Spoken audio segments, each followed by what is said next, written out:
open up the meeting. Okay. Great, thanks very much, thanks for coming. I mean, I suppose it's important that we have a sort of campaign around UKIP because, I mean, I think the European elections that took place really represented a big, well, I think, political earthquake in lots of ways, because we saw UKIP top the polls with 27.5% of the vote. They have 23 MEPs. They have an MEP in every single region of the UK. And in actual fact, it was the first time since the 1906 general election that any other party than Labour or Tories have topped the poll in that way. So anybody who thinks it wasn't a political earthquake, and I'm guessing I'm talking to people who did feel it was, would be wrong to think so, because actually it was, I think, a massive breakthrough for them in British politics. And also, of course, in the local councils, they saw 161 councillors gained as well. I suspect come the 9th of October, when the Clacton by-election takes place, that we will see Douglas Carswell elected as the UKIP MP for Clacton. I'd be very surprised if he didn't win. And so I think we have a sort of worrying development in British politics, because I think UKIP are really dragging British politics to the right in a massive way. And I think the day after the European elections, I actually think those people in the UK who do hold racist views, I think they became more confident after the breakthrough of the UK Independence Party. And I want to look at sort of how it's happened, really, because, you see, I think we have to put the rise of UKIP in the context of what has happened across Europe. I mean, people will have seen yesterday the really worrying results in the Swedish Parliament, where the Swedish Democrats, who are, you know, a fascist organisation in Sweden, gained 13% of the votes. They were actually predicted 10%, they came back with 13%. They're not the only fascist organisation across Europe that's made gains. The most obvious one, of course, is the Front National. Then we have Jobbik Party in Hungary as well. Now, I'm not saying that UKIP is a fascist party. I don't believe they are a fascist organisation, but they are a right-wing, racist, populist party, and there are others like them in Europe as well. And I want to sort of look at what I think are three things that have contributed towards all of these organisations gaining a political foothold in European politics. Firstly, I think the levels of racism that we have seen from mainstream politicians, from the media over the last decade or so, I think has contributed to this massively. The attacks on multiculturalism that we've seen from political leaders like Cameron and like Merkel over the last number of years. The massive rise of Islamophobia that has taken place. Initially, of course, we saw this to justify wars, but actually this has just gone on. And of course, you know, some of the latest examples being the Trojan horse stuff in Birmingham, for example, and so on. You can really see this in the press every single day. So the levels of racism, I think, have given a massive boost to these types of organisations.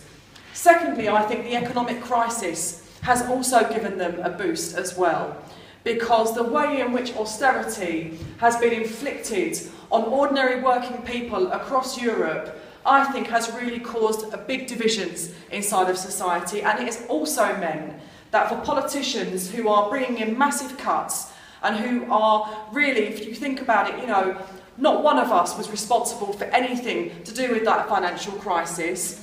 Local government workers, I know myself, we've taken, for example, an 18% pay cut since this coalition government has come in. And in reality, what has been happening is politicians have played the race card in order for us to ask people to look elsewhere for the causes of the problems that exist inside of society and not at really where those problems lie. So the economic crisis and austerity, I think, has also fuelled and allowed the growth of right-wing organisations. I think, thirdly, we've seen a level of political crisis taking place as well. Because when you think about what happened in the European elections, we saw actually a polarisation of the vote, where a lot of the mainstream parties, you know, when you think about some of the expensive scandals we've had in the UK, for example, Farage has made massive ground out of that, even though actually he's had his own nose in the trough, undoubtedly, in terms of expenses. But they have made political capital out of actually emerging, if you like, as being, you know, the normal people in politics who can talk for the normal person. Farage is the man you can have a pint with and a fag down the pub. You know, he's not like other politicians. He says things other politicians don't dare to say. And actually, I think it has been the crisis of some of the mainstream political parties in addressing actually what's going on for normal people inside of our country. It actually has allowed Farage to come through as appearing as if he represents the normal person inside of society. And of course, it's absolutely far from it. And I think really, when you think about why do people vote for UKIP, you see, it's not Europe that's the top of the agenda when people vote for UKIP. The top of the agenda, and the reasons why people say they vote for UKIP, is firstly to do with immigration, secondly it's to do with the economic crisis, third comes Europe. And so how have we got to a situation where UKIP actually are now in this position? Because I think it was David Cameron once who described UKIP as fruitcakes, loons and closet racists. I mean, he should know, because most of them came from his party, of course. But nevertheless, I don't believe it is just a case of a few fruitcakes. This is not what we're dealing with here in terms of this. Of course, those people do exist, and some of the quotes and so on, you know, money going to bongo land. You know, the disgusting description of women as sluts, the homophobia that has come out from some of these UKIP politicians has been absolutely disgraceful. But actually, this is really, these are some of the people on the fringes of UKIP, but UKIP is much more dangerous than just a few lunatics, if you like, that exist there as well. Let's look at Nigel Farage. As far from being anti-establishment as you could get. You know, this is the son of a broker, a stockbroker himself, public school educated, and to be honest with you, if you look at the UKIP leadership, that speaks for nearly every single one of these people. Stuart Wheeler, the treasurer for UKIP, one of the richest 2,000 people inside the UK, made the single biggest political donation ever when he donated 5 million to the Conservative Party, donated money to UKIP, got expelled and has become their treasurer. Stuart Wheeler, in actual fact, is an interesting character because in 2013, when Nigel Farage was doing his tour around different parts of the UK, his Talking Sense tour, in which he talked about some parts of the UK that are now ghettos, where you can't hear English spoken. This is the racism of this man. Stuart Wheeler was holding meetings in the City of London at the same time as Farage was doing his tour, where he was making the economic case against Europe. Do you think it was in those meetings that Stuart Wheeler talked about ghettos or raised all this sort of, you know, inflammatory language? Stuart Wheeler didn't talk about that.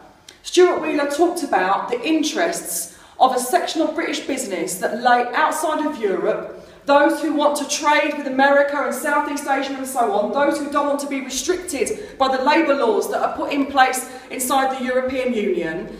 What Stuart Wheeler showed us very clearly is that UKIP represent a section of British capital who do believe their interests lie outside of Europe.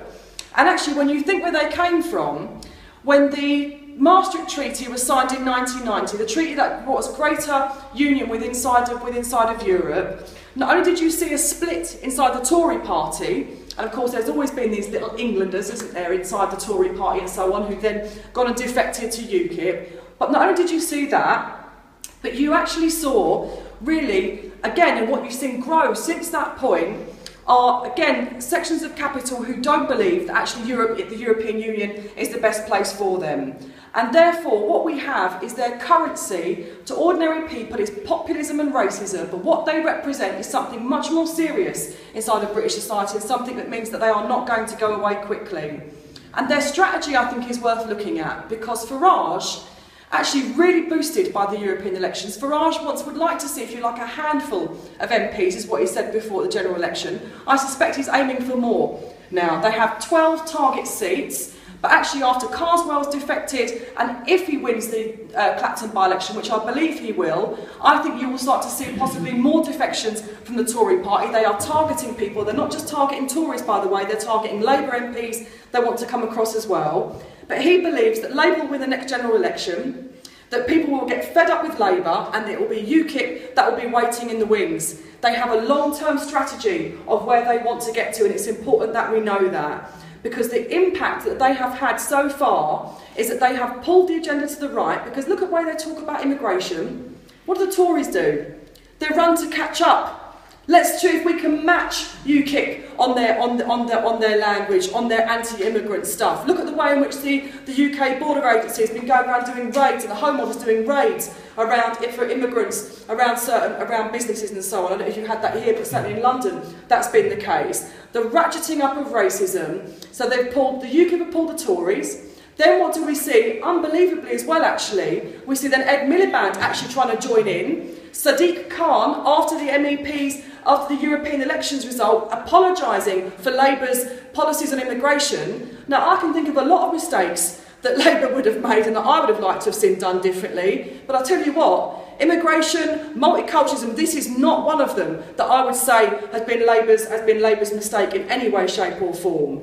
And of course, this isn't the only response. Because actually, we see here Julie, who's an MEP for Labour, Diane Abbott, who's standing out against it. There are people inside the Labour Party now who are trying to stop the results of UKIP pulling Labour policy to the right. So actually, when you think about how do we fight these people, I think there's a couple of ways that we have to think about what we do. Because the Unions Together campaign, in the run-up to the European election, put out a very good campaign which highlighted the economic policies of what UKIP are about. The fact that they want a flat rate tax, which will absolutely see poor people, again, taxed into oblivion whilst the rich get away with paying very, very little. More privatisation of the National Health Service, getting rid of maternity rights. This is what UKIP want, because actually this is about them and their rich mates again. Of course, at the moment, they've abandoned all their policies. We have to wait and see what their manifesto pledges are that come out of their national conference on the 27th. But it is absolutely right that we focus on their anti-working class policies. What we cannot do, however, is leave out their racism. We have to also attack UKIP for their racist policies and their racist language and the way that they are pushing a very racist agenda inside of politics as well. It would be a mistake for us to leave those things separate. The other mistake, I think, would be to say is that all that UKIP will do is split the right-wing vote. And that therefore what will come through will be more MPs for the Labour movement, more votes for the left and so on. I don't believe that is just going to be the case. I actually believe now that UKIP are starting to take actually some more traditional Labour votes, and they are desperate to break into a traditional Labour area. Look at what they're doing in Rotherham. Actually look at some of the votes they've got in places like Doncaster. These are actually serious working class Labour heartlands that they have got their serious eye on and that they want to go for. And therefore, I think we have to think seriously now about a campaign which draws together attacking both their racism and their economic policies. And of course, in Manchester, I think we've got a good example of how people have done that. Because one of the best things about the European elections was that we saw the end of Nick Griffin for the British National Party.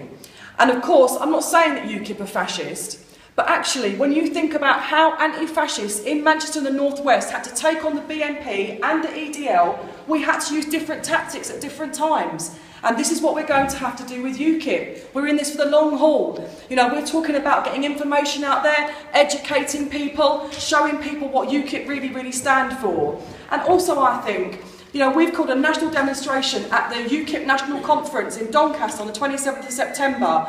I think it's really important we get as many people there as possible, because I would like to see marching on Farage's conference his worst nightmare. There will be Roma community organisations marching up the front, there will be trade unionists, it will be black, white, gay, straight, Asian. It will represent actually what normal people are like in this country, not what Farage thinks people are like. When it comes to things like the Rochdale by-election, we need days of action where actually people are out on the streets, leafleting door to door, exposing UKIP and telling new people what the lies are that they tell us. When it comes to things like the strikes, on the 13th, hopefully we'll have a strike in the health service. On the 14th, we'll be out on strike in local government and in the public sector. On the 18th of October, we'll have the TUC demonstration. Britain needs a pay rise.